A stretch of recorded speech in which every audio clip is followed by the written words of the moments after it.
Pukul 6 waktu Indonesia Tengah. RRI ND menyiarkan Warta Berita.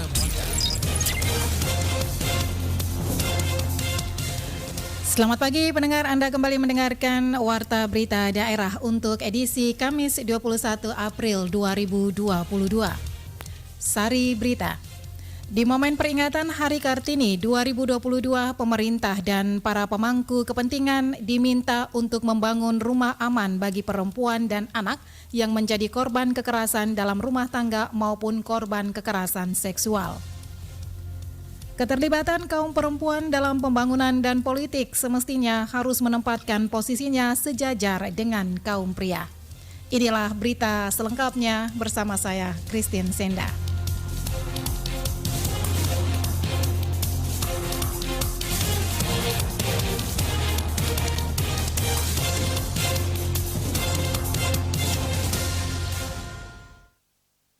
Kami mulai berita pertama. Pada momentum peringatan Hari Kartini 21 April 2022, pemerintah dan seluruh pemangku kepentingan diminta untuk segera membangun rumah aman bagi perempuan dan anak yang menjadi korban kekerasan dalam rumah tangga maupun yang mengalami kekerasan seksual. Laporan Rosa Dalima.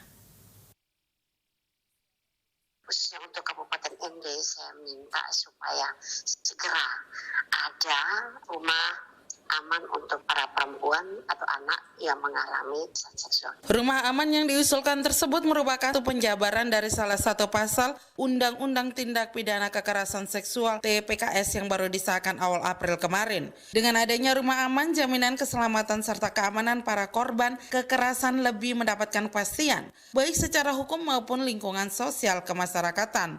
Hal ini disampaikan Ketua Lembaga Peduli Kasih LPS Kabupaten ND, Yohana Afra Baboraki, ketika dimintai harapannya sebagai pegiat kemanusiaan, hak perempuan dan anak di Kabupaten ND pada peringatan Hari Kartini tahun 2022.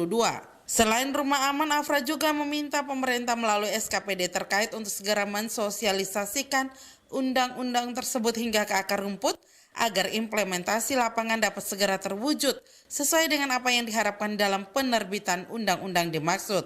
Di momen Hari Kartini ini juga semua elemen atau SKPD itu yang terkait dengan perlindungan perempuan dan anak bisa secepatnya segera mensosialisasikan undang-undang tersebut sampai ke akar rumput. Sementara itu, Sekretaris Divisi Perempuan Tim Relawan untuk Kemanusiaan Flores, Truk F, Heni Hungan, masih soal harapan di momen peringatan Hari Kartini mengatakan agar peringatan tidak sebatas dalam perayaan seremoni semata, namun menjadikan momentum ini untuk memperingatkan dan memberikan koreksi kepada pemerintah mengenai adanya kesenjangan antara perempuan dan laki-laki. Lebih kepada kegiatan-kegiatan yang melakukan advokasi kepada pemerintah, mengingatkan dan mengoreksi pemerintah terhadap kesenjangan yang masih cukup besar antara perempuan dan laki-laki di segala bidang. Lebih lanjut, Heni kemukakan pendidikan politik bagi perempuan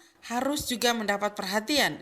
Dan bagi perempuan sendiri, dirinya berharap untuk tidak enggan bicara politik, sehingga bisa terlibat dalam seluruh proses pembangunan di segala bidang kehidupan.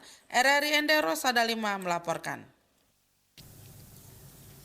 Keterlibatan kaum perempuan dalam pembangunan semestinya harus menempatkan posisinya sejajar dengan kaum pria. Laporan Rovinus Wula.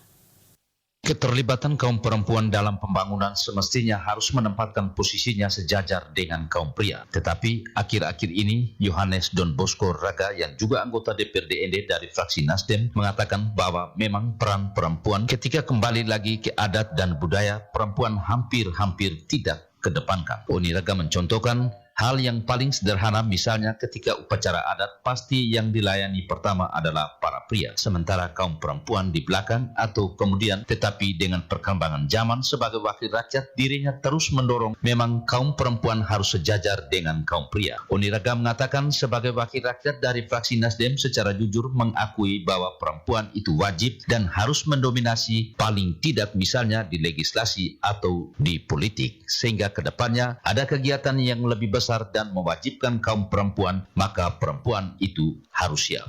perkembangan zaman memang kita terus mendorong bahwa perempuan harus sejajar. Nah, peran di pembangunan misalnya memang kalau kami lihat bahwa artinya saya sebagai wakil rakyat dari Nasdem memang kita jujur bahwa kita di Nasdem salah satu sekali kita ada. Sehingga itu kami merasa bahwa memang wajib perempuan harus mendominasi paling tidak misalnya di legislatif atau di politik. Sehingga ketika kita ke depannya bahwa ada kegiatan event-event yang lebih wajib untuk didominasi oleh kaum. Oniraga mengakui bahwa daya berpikir gagasan dari kaum perempuan tidak kalah jauh juga dengan kaum pria. Hanya saja tinggal memberikan kewenangan lebih kepada kaum perempuan untuk berkreasi. Sementara di Kabupaten Ende sudah ada organisasi perangkat daerah OPD berkaitan dengan pemberdayaan perempuan dan anak. Tinggal kaum perempuan itu sendiri yang mengambil peran dari sisi pembangunan berpolitik terlepas dari kebiasaan atau tradisi adat dan kebudayaan. Lebih lanjut, Oniraga mengatakan di Ende sudah ada beberapa organisasi perangkat daerah yang ditempati oleh kaum perempuan. Sebagai wakil rakyat, dirinya mendorong kepada pemerintah Kabupaten Ende untuk melihat kemampuan lebih yang dimiliki kaum perempuan sesuai dengan tupoksinya untuk menempatkan perempuan pada posisi dan jabatan penting. Hal ini dalam rangka kesetaraan kaum perempuan dan kaum pria. Sementara itu, Kepala Dinas Kesehatan Kabupaten Ende, Dr. Aries Dwi Lestari mengatakan sebenarnya memang peran kaum perempuan dan kaum pria sudah seharusnya sejajar. Dijelaskan untuk saat ini, jikalau dilihat keterwakilan kaum perempuan dalam politik dan birokrasi sudah seharusnya sejajar dengan kaum pria, yang artinya bahwa tidak boleh ada diskriminasi lagi dengan tingkat kependidikan yang dimiliki sama. Seharusnya kaum perempuan dan kaum pria mempunyai kesempatan yang sama. Jadi keterwakilan di politik maupun di birokrasi itu harusnya kita harus sejajar dengan dengan laki-laki, ya, artinya bahwa tidak ada diskriminasi lagi dengan tingkat pendidikan kita yang sama segala macam. Harusnya kita punya kesempatan yang sama. Kalau kita bisa lebih dari yang lain, ya kita harus maju. Nggak ada lagi karena saya perempuan. Dr. Aries mempertanyakan kenapa kalau kita bisa lebih dari yang lain kita harus maju, dan saat ini tidak ada lagi yang membedakan antara kaum perempuan dan kaum lelaki. RRI Ender Finus Fula melaporkan. Kita beralih ke berita lainnya. Dalam menyukseskan pertemuan G20 di Labuan Bajo, Kabupaten Manggarai Barat, Provinsi Nusa Tenggara Timur, Ketua Umum Kamar Dagang dan Industri Indonesia NTT Bobby Lianto MMMBA bersama rombongan mengunjungi New York City untuk bertemu 3 dubes pada Senin 18 April 2022. Hal tersebut disampaikan Ketua Umum Kamar Dagang dan Industri Indonesia Bobby Lianto MMMBA kepada RRI dalam Lintas Ende Pagi Rabu 20 April 2022. Bobby menjelaskan pihaknya akan mengunjungi 3 kota yaitu New York, Washington DC, dan Ottawa, Kanada, dan dijadwalkan bertemu dengan 3 duta besar Indonesia untuk PBB, yakni Amerika dan Kanada, serta menghadiri pertemuan Bloomberg New Energy Finance Summit serta New York Stock Exchange. Menurutnya, BMNF ini adalah pertemuan para perusahaan yang konsen pada energi terbarukan, di mana perusahaan finance melakukan summit setiap tahunnya dengan mengundang perusahaan besar. Kami semua tim delegasi dari B20 melakukan roadshow kunjungan ke 20 negara, yaitu negara-negara anggota G20 untuk mengundang para pengusaha, para corporate untuk hadir dalam forum dialog B20 yang akan kita laksanakan dalam rangkaian di Bali dan juga di Labuan Bajo. Jadi kira-kira itu misi utama kita, sehingga kita dalam perjalanan ini kita bertemu dengan tentu para duta besar yang berada di New York, di Washington DC dan Kanada, dan serta yang paling penting adalah kita bertemu dengan para pengusaha-pengusaha. Selain untuk menyukseskan B20 ini, Kadin NTT juga akan mengundang para corporate perusahaan global untuk hadir dalam kegiatan B20 yang akan dilaksanakan di Labuan Bajo, Kabupaten Manggarai Barat, Nusa Tenggara Timur. Lanjut Bobby, ada 20 members dari negara G20 menjadi bagian dari roadshow dan semuanya akan diundang ke perhelatan G20 baik di Bali maupun di Labuan Bajo. Pada kunjungan kali ini, selain mengundang para corporate, Kadin NTT juga membawa sejumlah produk UMKM asli Nusa Tenggara Timur untuk diperkenalkan dan mencari pasar di USA dan Kanada. Anda sedang mendengarkan Warta Berita Produksi RRI ND. Masih terkait dengan momen Hari Kartini tahun 2022, peran perempuan dalam komunitas adat tidak bisa dikesampingkan sehingga pemerintah Kabupaten Lembata mencoba melakukan identifikasi dan pembinaan kepada komunitas adat perempuan di sana. Laporan selengkapnya disampaikan Lady Badin. Perempuan juga ada di situ. Tidak sangat istimewa sih, tapi dia ada di dalam adat istiadat itu ke perempuan. Konsistensi wanita memang ada sih dalam adat. Tanpa wanita ya adat tidak bisa berjalan. Karena segala sesuatunya ketika dia bergerak, kalau perempuan tidak ada, apa yang mau duduk di belakang dapur? Semuanya itu perempuan tetap penting untuk urusan adat. Tapi kan namanya urusan adat, laki-laki tetap harus yang di atas, perempuan tidak bisa, tetap di belakang. Untuk lama holot, perempuan tidak bisa ada di depan, laki-laki yang ada di depan. Walaupun nanti ada hal-hal tertentu yang perempuan duduk sama-sama untuk urusan adat menurut saya. Menyadari peran perempuan dalam komunitas adat tidak bisa dianggap sepele, pemerintah Kabupaten Lembata, dalam hal ini Dinas Pemuda, Olahraga dan Kebudayaan Kabupaten Lembata, siap melakukan pembinaan dan pengembangan komunitas adat perempuan di Lembata. Demikian seperti yang disampaikan oleh Kadis Porabut Lembata, Markus Labiwaleng kepada RRI. Dijelaskan Markus, peran perempuan dalam budaya dan adat istiadat Lembata sangat krusial sehingga perlu diapresiasi dan dilestarikan. Ya, sangat penting. Nah,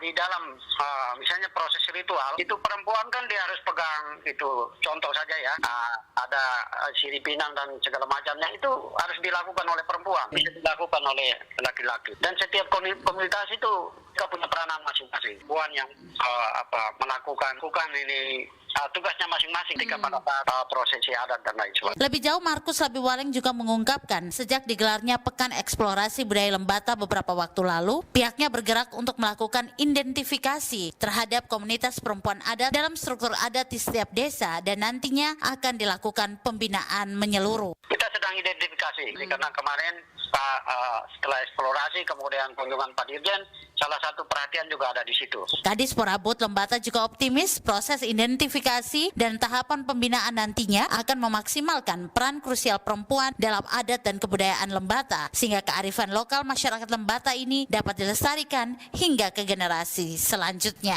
RRI ND Lady Badin melaporkan. Stasiun Meteorologi El Tarik Kupang, Badan Meteorologi, Klimatologi dan Geofisika BMKG menghimbau warga di Nusa Tenggara Timur agar mewaspadai potensi cuaca ekstrim di daerah itu akibat gelombang Rossby Ekuator mulai 19 April hingga 21 April 2022. Laporan Veranda Garus. Gelombang Rossby Ekuator merupakan fenomena atmosfer yang bergerak ke arah barat dan terletak di sepanjang wilayah ekuator. Umumnya bisa bertahan 7 hingga 10 hari di wilayah Indonesia. Gelombang ini terjadi karena adanya perbedaan suhu antara khatulistiwa dan di wilayah kutub serta perbedaan jumlah radiasi matahari yang diterima. Kepada RRI dalam tes ND pagi Rabu kemarin, Kepala BMKG NTT Agung Sudiono Abadi SSI mengatakan aktifnya gelombang Rossby Ekuator mampu meningkatkan pertumbuhan awan hujan sehingga berpotensi memicu cuaca ekstrim berupa hujan sedang hingga lebat atau sedang hingga lebat disertai petir dan angin kencang berdurasi singkat pada wilayah yang dilewati gelombang tersebut. Sehingga panas yang cenderung mengalir dari lintang rendah ke lintang tinggi. Gelombang itu sendiri pun memiliki karakteristik yang massa udaranya bersifat basah pada satu hujan. Berapa hari kita rasakan. Yang mana membuat yang dilaluinya akan sering mengalami kondisi hujan atau setidaknya mendung atau berawan. Dia melanjutkan, gelombang Rossby sendiri sudah melewati wilayah NTT sejak tanggal 12 April 2022 lalu. Saat ini semua wilayah NTT telah memasuki masa peralihan dari musim hujan ke musim kemarau yang dilihat dari kondisi suhu muka laut di NTT yang masih cukup hangat dan labilitas lokal yang cukup kuat. Dari hasil pantauan pihaknya, hampir seluruh wilayah NTT mengalami gelombang Rossby. Dampak yang sudah kita rasakan yaitu kondisi potensi peluang hujan sedang sampai lebat, ingat ya disertai angin dan petir. Tapi yang berpotensi besar tuh petir.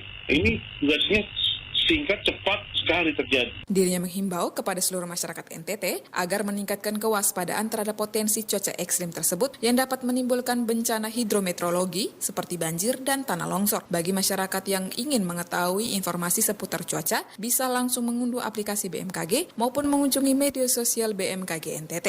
RRI ND Veranda Garus melaporkan.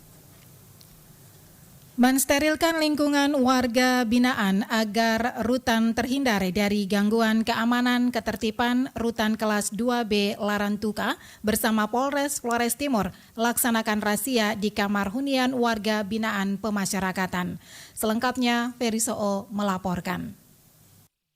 Rutan kelas 2B Larantuka di bawah Kementerian Hukum dan HAM Nusa Tenggara Timur bersama Polres Flores Timur laksanakan razia di dalam kamar hunian WBP Senin 18 April 2022. Kepala Rutan Larantuka Solehin menyampaikan bahwa kegiatan razia ini bertujuan untuk mensterilkan lingkungan warga binaan agar Rutan Larantuka terhindar dari gangguan keamanan dan ketertiban. Karutan Solehin juga menyampaikan terima kasih kepada Polres Flores Timur yang telah membantu membersihkan Rutan Larantuka dari barang-barang terlarang seperti narkoba, handphone, dan barang tajam lainnya.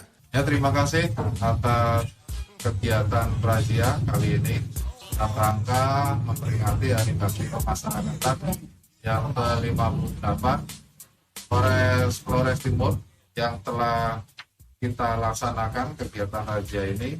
Dan ini kami lakukan kegiatan razia ini yang bertujuan agar supaya rutan kelas 2B Larantuka terhindar dari peredaran narkoba, HP, atau yang disingkat Zero Halinal. Dan ini adalah komitmen kami agar supaya kami selalu memberantas peredaran narkoba dan HP di dalam rutan. Dalam razia kali ini tidak ditemukan handphone ataupun narkoba, namun menurut Solehin masih ada barang-barang tajam yang ditemukan seperti gunting, silet, dan cutter. Barang-barang tersebut kemudian dikumpulkan dan dimusnahkan dengan cara dibakar. Alhamdulillah dari hasil razia tidak ada HP maupun narkoba. Namun masih ada sedikit senjata tajam yaitu gunting, sendok, dan cutter atau paku. Razia kali ini juga bagian dari rangkaian kegiatan memperingati Hari Bakti Pemasyarakatan yang ke-58. Kegiatan razia berpusat di dalam blok hunian dan kamar-kamar warga binaan pemasyarakatan. Setelah selesai kegiatan razia, Solehin berpesan agar kegiatan razia gabungan ini ke depannya akan terus dilakukan karena selain untuk menjaga keamanan dan ketertiban di dalam rutan, juga untuk menjalin kerjasama dengan aparat penegak hukum. RRI ND Ferry Soo melaporkan. Laporan Ferry Soo mengakhiri Warta Berita Daerah pagi ini. Mewakili seluruh kerabat kerja yang bertugas, saya Christine Senda. Selamat pagi.